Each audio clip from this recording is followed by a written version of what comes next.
Welcome to Sisay, Weatherlight Captain Shrines. As far as our opening hand goes, yeah, we'll keep on this one. I like this.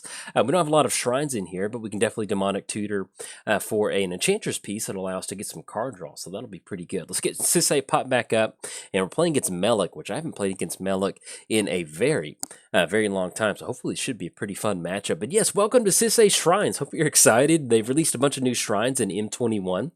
Super excited to be playing these, and we'll see how this deck goes. I'll be perfectly honest. This is the first game that I'm playing with it, and I'm not sure if this deck is one of basically one of those. It's more about the friends we made along the way versus the win condition. So we'll see how potent it is. But I feel like I settled into a pretty good build of it, so I'm excited to play it. So there we go. Let's go and lead off with, I guess, Breeding Pool at this point. Yeah, that'll be good. And then anything else, we will pass the turn over to our opponent. We're playing Sisay. Sisay Shrines. Sisay is going to get +1 for each color among legendary permanents you control. Then for a Wooburg activation, search your library for a legendary permanent with converted mana cost less than Sisay's power. Put that card onto the battlefield, then shuffle your library. Playing against Melek, Izzet Paragon, which we'll cover in just a second. So let's see what we draw into. I think we just might end up going for a Grothian Enchantress. I think that sounds like a pretty good plan. So let's do this. Let's go Godless Shrine. We're going to pay 2 on this one. Let's go Demonic Tutor. And yeah, we're going to grab a Grothian Enchantress because we want to get this. Okay, good.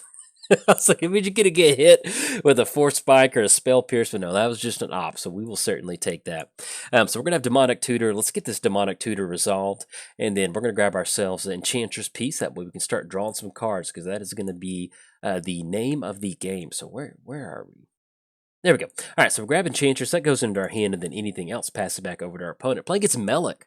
You may play with the top card of your library revealed. You may cast instant or sorcery spells from the top of your library. Then, whenever you cast an instant or sorcery spell from your library, copy it. Choose new targets for the copy. Let's give a quick shout out to sponsors, TCG Player. If you go to bit.ly/Jolt MTG, that will apply my affiliate link that will allow you to get some cards and help support the channel at the same time. In fact, if you enjoy my content, that is the best way to do it. Let's go for a Grothian Enchantress. Yeah, let's do that, because that's going to put us on Breeding Pool for next turn. So I think that sounds pretty good. We'll go and lead off with Glacial Fortress. Telling Time. Okay, good. Opponent's really scaring us with all these these cantrips in response to our stuff.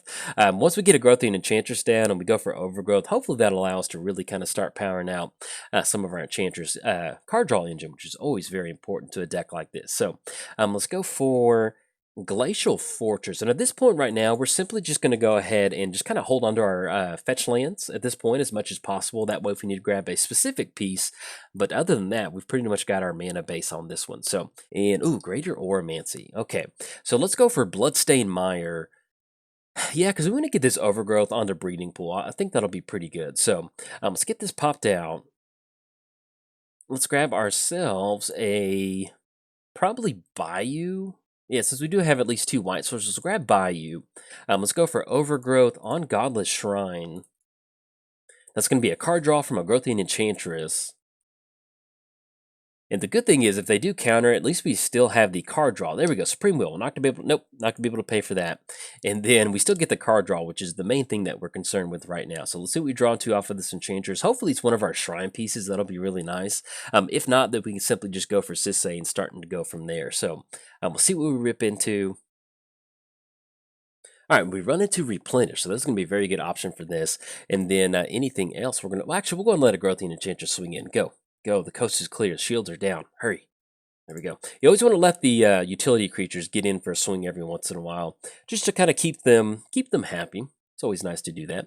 Then anything else, pass it back over there. So there we go. And last but not least, I started a Patreon. So if you'd like to contribute to the Patreon, there's a link down in the description below if you want to directly support cool content like this. But if you are keeping score at home, it is safe to say that it is officially free time. Let's have some fun. So it's going to be Burning Prophet. Whenever you cast a non-creature spell, it gets +1/+0 until end of turn, then Scurry for 1. So there we go. All right, so we have Greater Oromancy for next turn, which is really going to help us out. This is going to make sure that all of our enchantments have Shroud.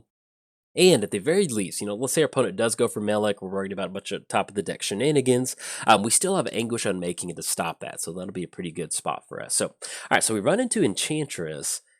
And yeah, I don't think we can pass up on getting double card draw from this. So let's crack Polluted Delta. Let's go and grab ourselves another green source. We'll grab Tropical Island. Let's go for Enchantress. It's going to be 1, 2.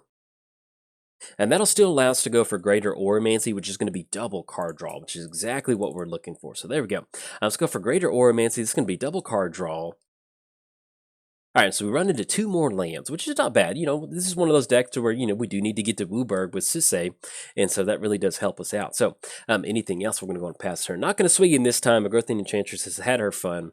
We're going to leave her back on blocking duty. But yeah, it's free time. Let's talk about the deck. As far as this goes, this is basically just Shrine. This is Sisay Shrines. We have the new legendary Sanctum of all. I can't remember exactly what it is, but it's the new legendary Wooburg Sanctum.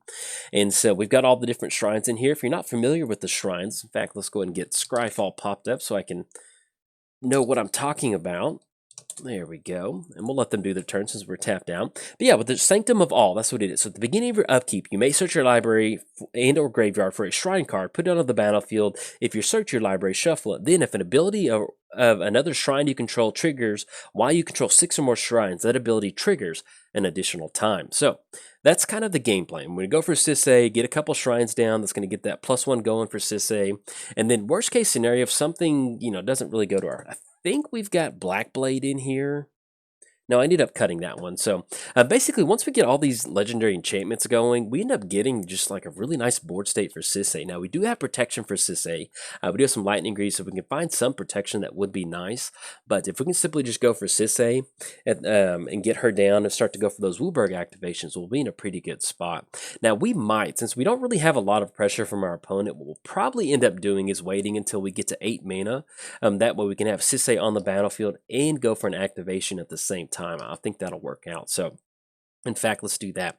Let's go and go for Catacombs. Let's go ahead and let's go and grab a red source because there's not really much else that we want to do. I guess technically, either way, we might as well just go and go for Sisay because if they have removal, Sisay will cost 5 and we're still not to that point just yet. And also, it does help if you tap down white for Sisay. She does enjoy that. So there we go. Tap down for some white. We'll have Sisay come down. Yeah, if they have removal for Sisay, so be it. If not, then we're going to be able to get some enchantments on the battlefield and kind of go from there.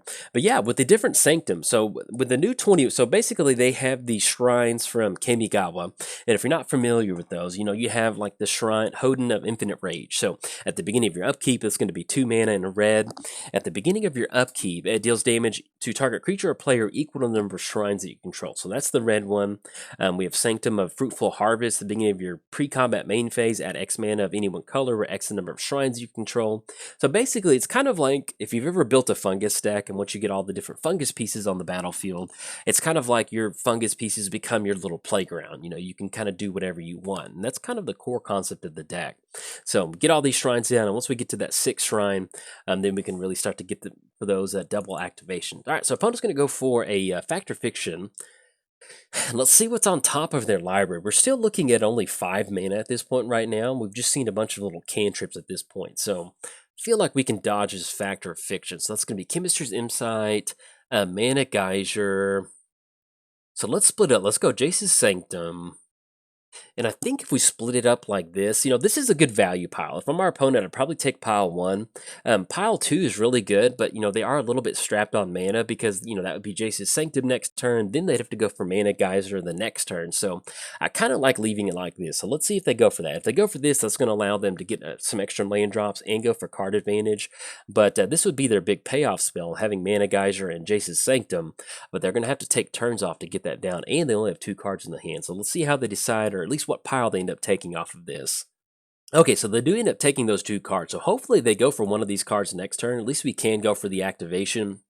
One of the good things about Sisay, it is an activation, and we can do it at their end step. So we don't have to worry about tapping down all of our lands with Sisay out there. We can do it at their end step and not worry about them getting a bunch of extra mana. So the thing that we do need to watch out for is that we don't just die at a burning profit, just swinging in for value swings. And so I think we can get this established. So let's see what we draw into with the turn. If not, then we're going to leave out Captain Sisay and then slowly start to get some of these shrines out there. I think that'll be pretty good. So see what we draw into if we hit an enchantment, that would be awesome. All right, so we run into Ancient Tomb.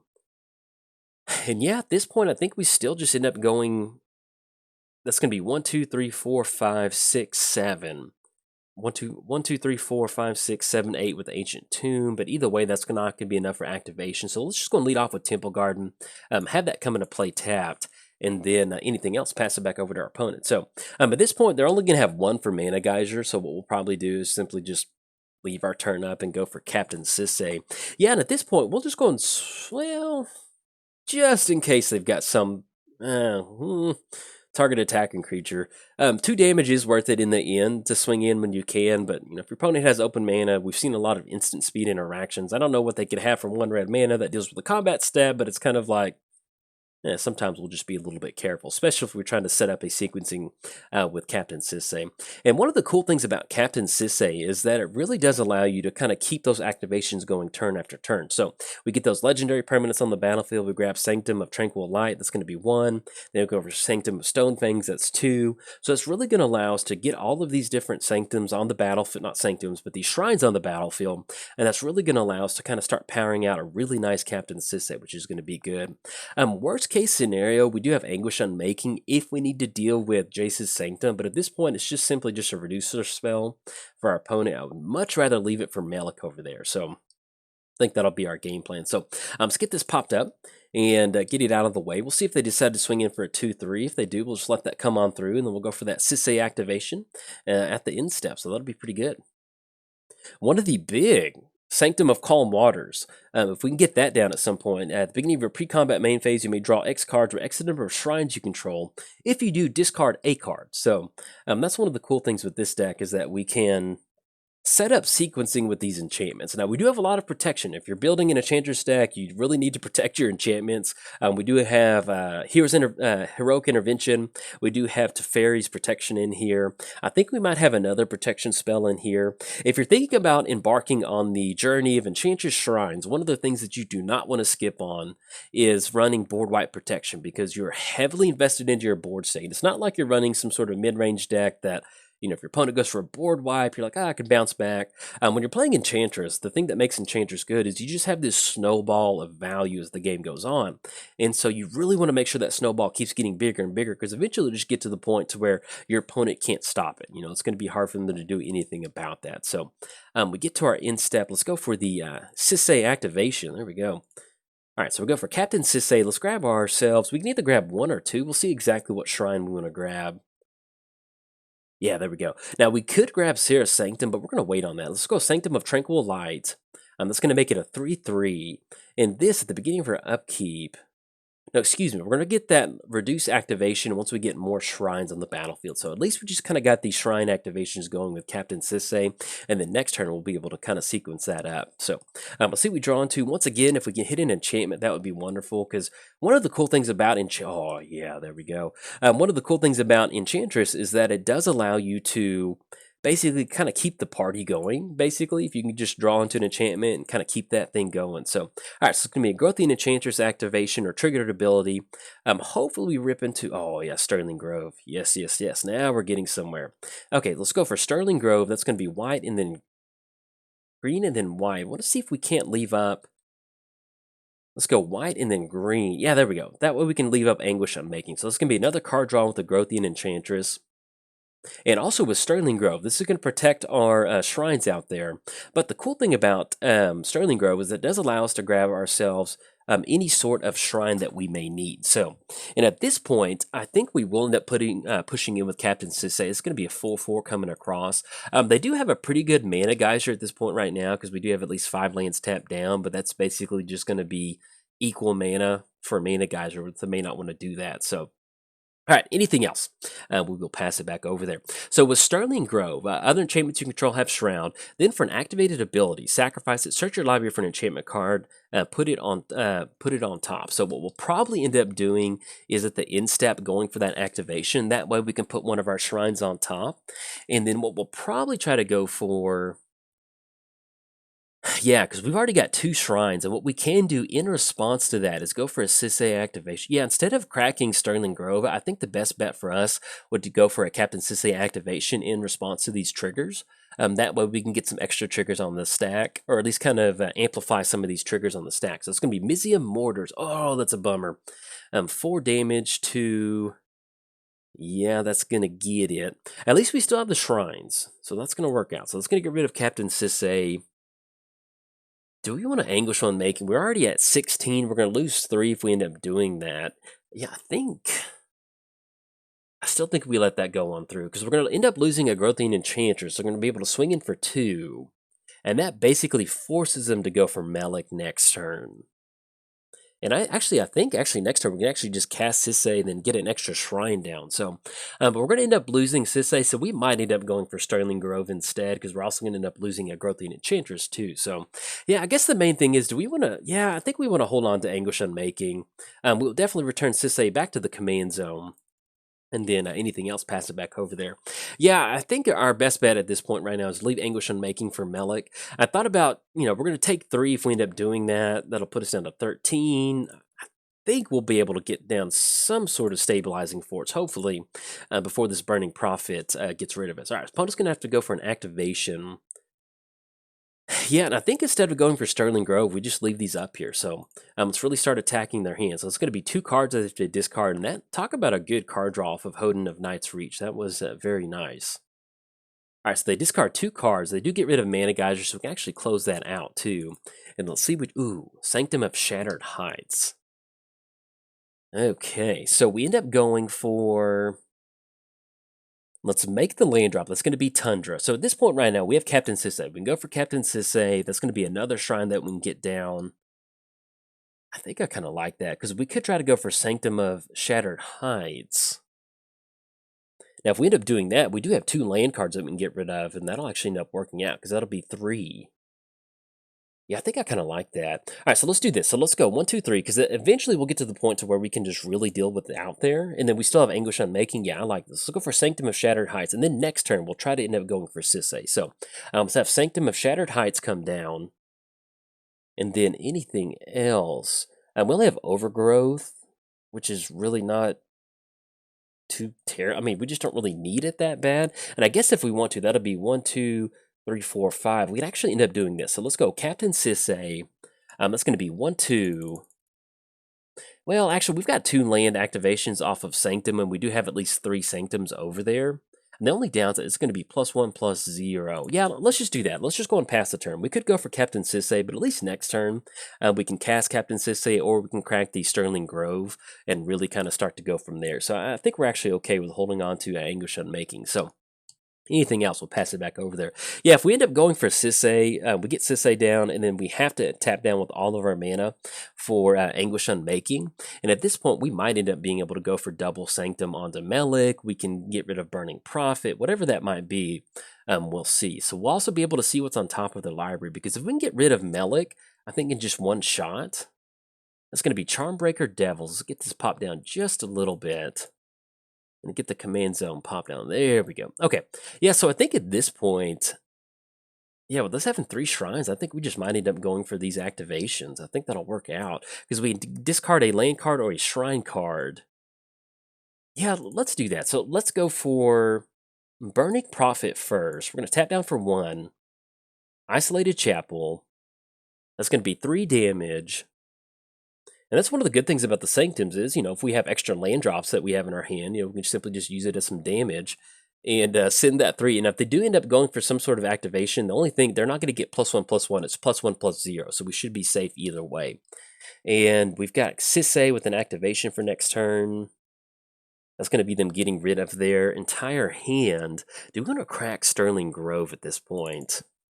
I mean, because if we're down to Cyclonic Rift, we're down to Cyclonic Rift. So let's do this. Let's go and crack. Crack Sterling Grove, and I think we just go for Hoden. Draw a card for each shrine that you control. I think that's going to be the. Or we have Sanctum of Calm Waters. Yeah, I think I kind of like that because we need to get down some sort of card advantage. So let's grab Sanctum of Calm Waters. We'll be able to get that down. And excuse me, with cracking Sterling Grove, we already have the Greater Oromancy out there, so we'll be able to stop that either way. All right, so they're going to have to discard at least 3 cards, which is going to get rid of everything they've got. And then with us still being able to go for Captain Sisay and leave down Anguish Unmaking, I think we'll be able to make that work out. So let's see what they get rid of. Okay, they get rid of Mirari, and they get rid of Cackling Drake. Okay, then we run into Sanctum of Calm Waters. So let's go for Sanctum of Calm Waters. It's going to be blue. And we could go for Sisay, but still at this point, I think we just go Anguish Unmaking and hope they don't have some sort of counter magic to it. I think that'll work out. So let's go for Anguish Unmaking. We will end up losing 3 life, but now that we've gotten these shrines out there, I think we're in a pretty good spot. All right, so going to send Melek back to the command zone. And just so we do have an active Sanctum sitting at 4, that's going to be an instant speed removal for Melek if they completely recast it again. So we're simply just going to go hold on to this and just pass the turn back over there. So we'll see what they have to show for it. You know, one of the things you do want to watch out for, especially in Melek deck, is once they get to about 7, 8, 9 mana, that they can just start casting stuff. But as long as we can keep Melek off the battlefield, get rid of that double incident sorcery, that'll really help us out. The other good thing about us having the discard shrine is that basically it's just going to force them into this, like, what can I dump out of my hand this turn? Other than that, like... What sort of board state can I assemble, or what sort of hand can I assemble, because we're attacking it each turn with the shrines. And then next turn, we're going to have 4 card draw for the shrines, which is going to be very nice. We do have to discard a card, so we do have Replenish. I'm not super worried about, is it getting rid of all of our enchantments on the battlefield? So it could set up a potential with Replenish or bring something back with another one of our shrines or something like that. But I think one of our big payoffs is going to be getting down the 5-colored shrine. Then we'll really be going to town. Really town then, because that's going to be 1, 2, 3, 4, 5, and that's going to be just enough for a Wooburg activation. So I think that's what we'll probably end up going for next turn, because that'll put us at 5 shrines, and then all we have to do is hit 1 more shrine, and that'll really get this going. So I'm excited to see the deck actually performing pretty well. Shrines have always been one of those things that I've enjoyed, but I've never gotten to build a shrine deck, so I'm really excited about this. So we got the Hoden coming down. It's going to discard that last card in their hand. Gallivant, and then see, we're going to get some of these really nice. And also with Sanctum out here, we do need to keep in mind that the tap down activation, that is also something that we can really use to our advantage. All right, so it's going to be Vampiric Tudor. We're going to go to, in response to that, let's go for Vampiric Tudor. Oh yeah. Let's go Vampiric Tudor. And let's put just go and put Sanctum of All on top. I think that's better than going for Sisay. There we go. Sanctum of All is going to go on top. And then hopefully we don't lose to a burn spell. So we're still going to be able to go for that. We'll see what we draw into. Hopefully we can make the land drop. But this is pretty good showing. Yes, we definitely want to use that ability. And then Sphere of Safety, Teferi's Protection, and Sanctum of All. Okay, so let's go ahead and discard at this point. We're going to get rid of Sphere of Safety, because that's going to be Sanctum of All, 1, 2, 3, 4, 5, and that still leaves up Teferi's Protection. And I really like holding on to the land. Yeah, we're going to be able to tap down whatever creature. So let's get rid of Sphere of Safety. Let's make the, let's actually do this. We'll go for Sanctum of All. We'll tap down for red. All right, there we go. So we have Sanctum of All, and we did draw into Teferi's Protection, which is exactly what we want to see in a deck like this, because we're going to be able to protect our entire board state, which is oh so important. So we're going to have Sanctum of All at the beginning of your upkeep. Search your library for a shrine, and then that should put us over the edge for next turn. So anything else, we're going to go and pass. I guess we could technically make them land drop if we wanted to, but at this point, we have more than enough mana. So I think what we're going to do is we're simply just going to hold on to these lands. That way we can go for these shrine activations. I think that'll be pretty good. So anything else, pass it back over there. So we've got 5 shrines on the battlefield. We do have an active Sanctum that we can start to tap down our creatures for only 1 white mana. We've got the Sanctum activation where we can start to deal damage up top. Yeah, target creature, planeswalker, and we've got card draw. And I think if I'm correct, if we stack this correctly, we're really going to be able to get a lot of shrine triggers for next turn. So that should be pretty good. One of the shrines that we probably need to grab now is going to be some sort of way to start dealing damage to our opponent or something like that. So we'll probably end up going for that activation. But let's see what they have to show for the turn. If they end up going for Melek, that's going to be 1, 2, 3. It's going to be 8 total mana, which is pretty much going to be their entire turn. And that still keeps us open on the Teferi's Protection line of play. So even if they do try to rip us out of this, well, I think we'll still end up being pretty good. All right, so opponent's going to go for a Mystic Retrieval on Factor Fiction, which I do like. So that's definitely going to be a desperate play. So, and also the good thing is that they're basically going to have to cast that whatever they draw into this turn, because we're going to have these shrines going for the discard ability on the next the next beginning of our turn. So let's see what they end up going for Factor Fiction. But yeah, this is, sometimes you build certain decks where you're like, okay, like can shrines work? And our opponent is playing, you know, what I consider a casual version of Melek. So it certainly does help that we're playing against a casual version. But yeah, you can see where we've got some really good stuff over here. And it's kind of like the fun version of fungus, because I've always loved sapling tokens, being able to sacrifice them, get those spore counters, but they're just so hard to keep around on the battlefield that it's just next to impossible. So to really kind of see these sanctums or these shrines really kind of start to pay off, I really enjoy that. So let's split this up. So we're going to go for Thrill of Possibility. And I think at this point, we just don't want to give them, if we give them Ponder, draw, discard 2, look at the top 3. Yeah, let's do this, because that's going to force them to be their entire turn if they take pile 1. That does give them the most card advantage.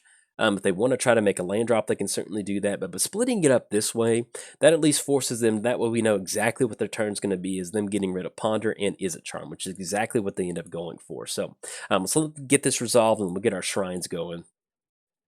Okay, so they're going to go for Ponder. And also, if you didn't know, Ponder, there's a guy in the background. He's been staring at you since M12. So there you go. Little Ponder right there. So get this Ponder. I always like to point that out, because there's always a few people like, I did not know that. So got your little Ponder alert right there. All right, opponent's going to scoop it up on this one. Unfortunately, we don't get the Sanctum of All triggered during our upkeep. Ah, that would have been so nice. So basically, what we would have done is we would have gone for the Hoden of Infinite Rage, which is going to be the red one. It deals damage to target creature or player equal to the number of shrines you control. You can see we're sitting at 5 shrines. That's going to be 6 shrines. And then we just have a whole another option. We have Hoden of Life's Web. That's going to allow us to get more spirit tokens on the battlefield, where we can really start kind of grinding it out from there.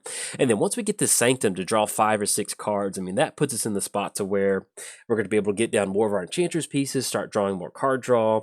And as the game wears on, the fact that we did have Teferi's Protection to protect ourselves from a Cyclonic Rift, pretty much game was ours. So it's always nice to build like a not necessarily goofy deck, but a non-traditional commander deck on your first shot and get it to win. So very excited with how this video came out. But if you enjoyed the video, hey, like and subscribe. Thanks. Bye.